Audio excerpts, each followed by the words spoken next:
Je vais vous faire un petit résumé de ce qui s'est passé sur les marchés la semaine dernière, un petit peu partout sur toute la planète. On va commencer avec la Banque d'Angleterre qui a annoncé qu'elle allait arrêter ses achats d'obligations comme prévu. Ensuite, le FMI a revu à la baisse ses prévisions de croissance mondiale et que les données sur l'inflation suggèrent que les hausses de taux devraient se poursuivre. Ensuite, on note que les rendements obligataires sont sur des niveaux jamais vus il y a plus de 10 ans. Le marché américain a reculé sur cette semaine de moins 5%. Et on a le détail de ce repli. L'énergie a perdu 0,16%. Les consommations de base ont perdu 2,5%. Dans le secteur de l'industrie, petit repli de 3,9%. Secteur de la santé, moins 3,91%. Secteur de matériel, moins 4,76%. Secteur de la finance, moins 5,71%. Dans le secteur de l'immobilier, moins 6,83%. Dans le secteur utilitaire, moins 7,31%. Dans les consommations discréditoires, moins 7,78%. Et dans le secteur technologique, qui est le plus touché, moins 7,89%. L'ONU, les économistes et d'autres préviennent que les hausses de taux vont provoquer une très profonde récession. Les craintes du marché britannique ont fait grimper les rendements des obligations américaines, britanniques et européennes à 30 ans, malgré les nouvelles tentatives de la Banque d'Angleterre de calmer les marchés. Ça n'a pas fonctionné. La Fed va-t-elle faire s'effondrer l'économie mondiale ? Certains le pensent. L'ONU a exhorté à la Fed et les autres banques centrales à cesser d'augmenter les taux, affirmant que les hausses de taux pourraient conduire à une récession pire que celle connue après la crise financière mondiale. L'ONU est particulièrement préoccupée par l'effet qu'une récession pourrait avoir sur l'économie en développement. Le FMI, présidé par Christine Lagarde, a récemment revu à la baisse ses prévisions de croissance mondiale pour la 3e fois cette année. C'est un point important. Outre la guerre en Ukraine et la hausse des prix des denrées alimentaires et de l'énergie, le FMI ajoute maintenant des taux d'intérêt élevés à la liste des raisons pour lesquelles il s'attend à ce qu'au moins un tiers du monde soit bientôt en récession. Le FMI met en garde les banques centrales contre un resserrement excessif. Continue avec Cathie Wood qui a fait une lettre ouverte à la Fed avertissant que le rythme des hausses de taux pourrait conduire à une chute déflationniste. Elle cite la baisse des prix des matières premières comme un indicateur avancé qui montre que l'inflation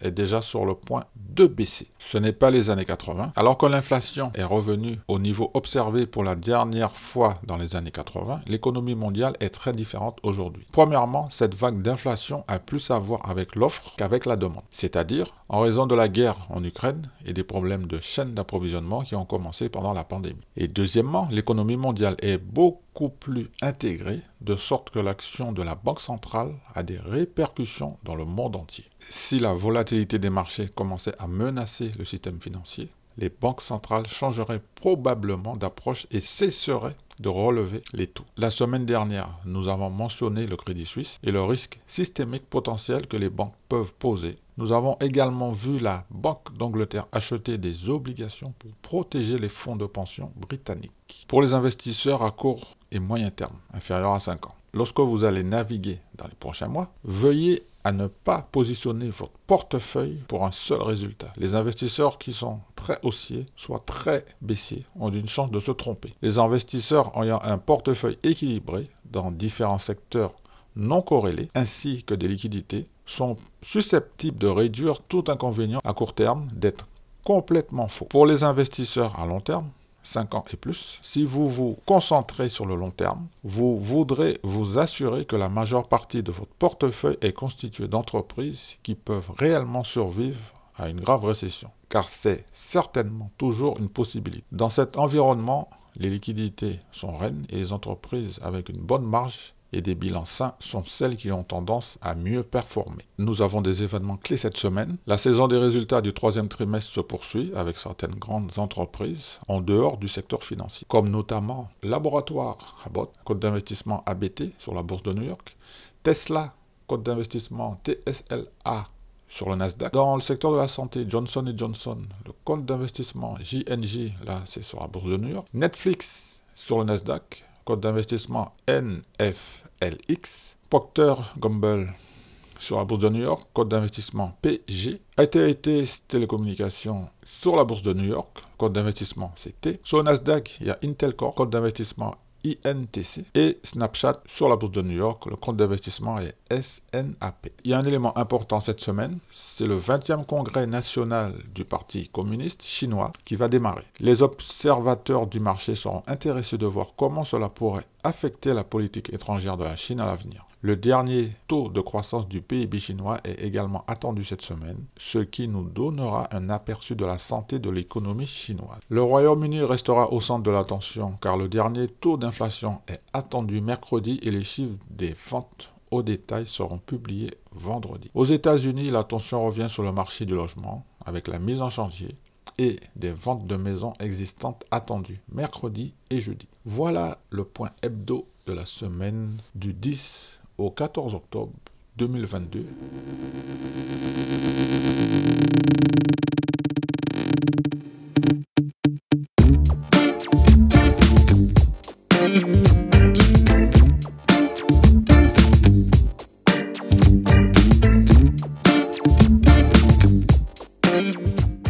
Colgate-Palmolive se trouve sur la bourse de New York. Le code d'investissement, c'est CL. Le dernier prix connu lors de la dernière clôture du 14 octobre est de 71,33 $. La société a une capitalisation boursière de 59 milliards de dollars. Sur la semaine, le titre a pris 3% et sur l'année, il y a un petit repli de 6,5%. Sur ce titre, il y a 18 analystes et nous allons voir ce qu'ils pensent de la société Colgate. Alors, Colgate-Palmolive et ses filiales fabriquent et vendent des produits de consommation dans le monde entier. La société opère à travers deux segments, soins bucco-dentaires personnels et à domicile et nutrition animale. Le segment des soins bucco-dentaires personnels et à domicile propose des dentifrices, des brosses à dents, des bains de bouche, des savons en pain et liquide pour les mains, des gels douche, des shampoings et après-shampoings, des déodorants et des anti-sudorifiques, des produits de santé pour la peau, des détergents à vaisselle, des conditionneurs de tissu, des nettoyants ménagers et d'autres articles connexes. Il comprend également des produits pharmaceutiques pour les dents et autres professionnels de la santé bucco-dentaire. Le segment commercial vend ses produits sous diverses marques que vous connaissez peut-être. Donc il y a Colgate, il y a Darlie, Elmex, Tom's, Hirsch, Palmolive, Protex, Sanex, Lady Speed, Speedstick, Ajax, Soupline. Alors, Colgate-Palmolive a été fondée en 1806 et son siège social se trouve à New York, aux États-Unis. Colgate se négocie à 36% en dessous de sa juste valeur selon les analystes, d'accord? Les revenus devraient augmenter de 9% par an. Le versement du dividende est fiable avec un rendement de 2,64%. Dans l'analyse de risque, il y a 2 points. On a un niveau d'endettement élevé. Ensuite, le deuxième point dans l'analyse de risque, c'est important de le souligner parce que les marges bénéficiaires de 11% sont inférieures à celles de l'année dernière qui étaient à 16%. Les analystes prévoient 9,1% de croissance annuelle des bénéfices. Selon le dernier rapport financier au 30 juin 2022, les revenus étaient de 17 milliards de dollars américains et avec un gain de 1,9 milliard de dollars américains. La santé financière de Colgate-Palmolive a un score de 4 sur 6. 1, 2, 3, 4. 4 voyants verts. Un voyant vert, passif à court terme. C'est une société qui n'a pas de passif à court terme, qui n'a pas de dette, qui a une bonne couverture de la dette et une bonne couverture des intérêts. En revanche, il y a 2 petits points rouges dans le passif à long terme et au niveau de l'endettement. Donc on va aller regarder ça tout de suite. Dans l'analyse de la santé financière, court terme, Colgate-Palmolive a 5,2 milliards de dollars, ce qui dépasse son passif à court terme de 4 milliards de dollars. En revanche, sur le long terme, les actifs à court terme sont de 5,2 milliards de dollars, mais ne couvrent pas son passif à long terme qui est de 10 milliards de dollars. Maintenant, on va regarder l'historique et l'analyse de la dette par rapport aux capitaux propres. Au 30 juin 2022, Colgate avait une dette de 7 milliards et en capitaux 500 millions. Donc la dette, c'est la courbe rouge et les capitaux, c'est la courbe bleue. Donc on voit l'évolution de 2016-2022. Donc le niveau de l'endettement est considéré très élevé. En revanche, Colgate a commencé à mettre en place la réduction de sa dette. Voici l'historique et analyse de la dette par rapport aux capitaux propres depuis 2015. Les données passées sur la dette et les capitaux propres sont en millions de dollars américains. Donc ce sont des chiffres qui sont très complexes pour moi. Je ne comprends pas tout. Je ne suis pas un expert dans ce domaine, donc je vous laisse interpréter tous ces chiffres. Donc la première colonne, c'est la date. Ensuite, la deuxième colonne, c'est le total des capitaux propres. La colonne du milieu, c'est la dette totale. Et la colonne la plus à droite, ce sont les liquidités et placements à court terme. On va continuer de regarder la santé financière de la société Colgate-Palmolive. Ça va être un petit peu technique, peut-être que ça va vous donner mal à la tête. Mais je pense que c'est important de vérifier la santé financière d'une société avant d'investir. On a un voyant rouge sur le niveau d'endettement. Pourquoi ? Parce que le montant total de la dette nette de l'entreprise, Colgate, divisé par ses capitaux propres, totaux, est généralement utilisé comme mesure de risque du bilan. Donc ici, le niveau d'endettement par rapport aux capitaux propres, il est élevé, selon l'analyse des experts. Il est à plus de 1241%. Ensuite, dans la partie réduction de la dette, sous fonds propres, il est passé de 7000% à 1400% au cours des 5 dernières années. Ça, c'est bien. Dans la couverture de la dette de Colgate est bien couverte. Les analystes recherchent un flux de trésorerie d'exploitation de moins de 20%. On va regarder le pourcentage du flux de trésorerie de Colgate, qui doit être supérieur à 20%. Ici, on a 37% de flux de trésorerie. Ça, c'est plutôt une bonne nouvelle. Donc voilà pourquoi le voyant est vert. Ensuite, on va regarder la couverture des intérêts, c'est-à-dire les remboursements qu'une entreprise doit effectuer auprès des banques et des institutions financières pour l'argent qu'elle a emprunté. D'accord ? Colgate a emprunté de l'argent à des banques et à des institutions, et en fait, sa dette est bien couverte. Les experts recherchent un EBIT au moins égal à 3 fois le remboursement de la dette. Ici, on a un résultat de 20 fois. Donc, voilà pourquoi le voyant est vert. J'espère que mon explication n'a pas été trop technique, mais je sais que c'est nécessaire de regarder la santé financière d'une société et de comprendre pourquoi il y a des voyants rouges et des voyants verts. Ici, ce sont les actifs à long terme qui sont de 7 milliards. Dans cette petite colonne, donc on a un inventaire à 2 milliards. Excusez-moi, c'est une société qui part en milliards. Dans cette case, ce sont les actifs physiques, 3 milliards. Ici, ce sont les liquidités et placements à court terme, 1,1 milliard. Dans cette petite case, ce sont les créances qui sont de 1,1 milliard. Donc ça, ce sont les atouts.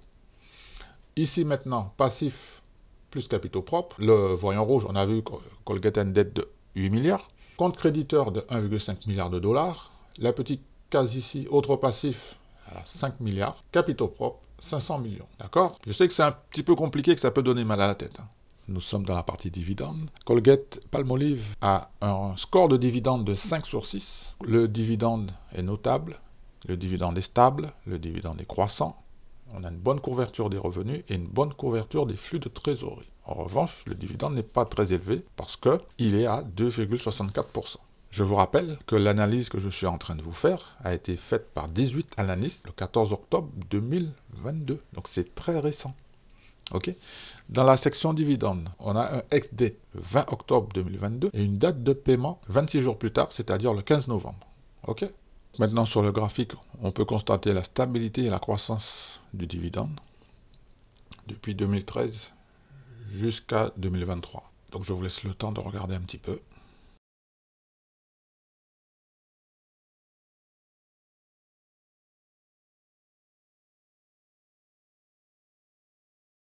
Les principaux actionnaires les plus importants, donc comme d'habitude, donc il y a le groupe Vanguard, BlackRock, State Street Global Advisor, le groupe de gestion Wellington et les sociétés de services financiers du Massachusetts, avec les différents pourcentages. Donc pour voir la valeur de leur position, donc c'est dans la valeur actuelle. Donc c'est la donc c'est la quatrième colonne. D'accord ? On va terminer avec les informations clés de la société Colgate. Le compte d'investissement, c'est CL, qui se trouve sur la bourse de New York. La société a été créée en 1806. Donc nous sommes dans le secteur du ménage et des produits ménagers. La capitalisation boursière est de 59 milliards de dollars américains. Il y a plus de 800 millions d'actions en circulation. Donc on va aller faire un tour sur le site officiel. Investisseurs. Investor. Dividende historique, vous avez vu, on fait tout ça en direct. Vous voyez pourquoi je vous dis toujours ex-date et pas détachement du dividende? Parce que quand vous arrivez sur le site officiel, c'est marqué en anglais. Donc c'est la raison pour laquelle c'est important de comprendre pourquoi je vous dis tout le temps ex-date. Le ex-date pour les dividendes est bien, comme je vous l'avais dit tout à l'heure, le 10 octobre 2022. Et la date de paiement, c'est le 15 novembre 2022, avec un acompte de 0,47 $ par action. Je n'en avais pas encore parlé. Parce qu'en fait, quand je vous dis quelque chose, il faut toujours aller vérifier les informations. Alors, on va vérifier l'évolution du dividende. Okay. On va voir est-ce qu'il est croissant ou pas. Est-ce qu'il y a eu des coupures ou pas. Je ne sais pas, donc c'est la première fois que je viens ici. Je ne suis pas en position sur le titre. Okay. On va s'arrêter ici, 97. Donc 1,62 $, 98, 0,27 $. Je ne sais pas qu'est-ce qui s'est passé. 99, 1,29 $. 2000, 0,31 centimes. 2001, 33 centimes. 2002, 36 centimes. 2003, 45 centimes. Donc là, ça y est. 2004, 48 centimes. 2005, 55 centimes. Donc c'est croissant. 2006, 62. 2007, 70. 2008, 78 centimes. Donc là, c'est la crise des subprimes. Donc on va regarder ce qui se passe après. Dividende en augmentation. 2009, augmentation. 2010, ça augmente. 2011, ça augmente toujours. 2012, toujours en augmentation. Doucement, mais ça augmente de 10 centimes. Hein. 2013, 1,33 $. 2014, 1,42 $. 2015, 1,50 $. 2016, 1,55 $. 2017, 1,59 $. 2018, 1,66 $. 2019, 1,61 $. Donc 2019, pandémie du Covid. Donc est-ce que le dividende est coupé durant le Covid? Non, 2020, on était en plein dans le Covid, 1,75 $, donc il a été augmenté. 2021, 1,79 $, il a été augmenté de 4 centimes. 2022, il a bien été augmenté là par contre, hein, 1,86 $, 9,615, ouais, de 6 centimes environ. Donc voilà les informations que je vous donne du site officiel de Colgate-Palmolive. N'oubliez pas de toujours aller sur le site officiel et de regarder l'historique de dividendes sur le site officiel. C'est super important. Si vous le permettez, je voudrais rajouter ceci. Colgate se négocie à 36% en dessous de sa juste valeur selon les analystes, d'accord? Les revenus devraient augmenter de 9% par an. Le versement du dividende est fiable avec un rendement de 2,64%. Dans l'analyse de risque, il y a 2 points que j'ai déjà souligné, j'ai longuement expliqué pourquoi. On a un niveau d'endettement élevé. J'ai expliqué pourquoi. C'est très technique, mais je vous ai expliqué pourquoi. Ensuite, le deuxième point dans l'analyse de risque, c'est important de le souligner parce que les marges bénéficiaires de 11% sont inférieures à celles de l'année dernière qui étaient à 16%. J'ajoute également que le dividende à venir est de 0,47%. On l'a vu sur le site officiel. Ça confirme que les informations qui sont fournies par mon prestataire Simply Wall Street sont exacts. C'est important de le souligner. Les actionnaires éligibles doivent avoir acheté le titre avant le 20 octobre. Donc ça, c'est le fameux ex-date, le 20 octobre 2022, ok, avec une date de paiement qui correspond au site officiel au 15 novembre 2022. On a un taux de distribution qui est supérieur à 80%, mais il est soutenu par les flux de trésorerie avec un rendement glissant de 2,6%. Alors, il y a d'autres sociétés dans le même secteur qui paient des dividendes avec 4%. Le dividende n'est pas fiable. Je ne vais pas vous les citer. Si toutefois vous êtes intéressé par le titre Colgate-Palmolive, je vous invite à faire des recherches complémentaires parce que je ne connais pas votre situation financière. Je vous invite à vous rapprocher d'un conseiller expert en investissement et aussi d'un expert pour la fiscalité. C'est super important.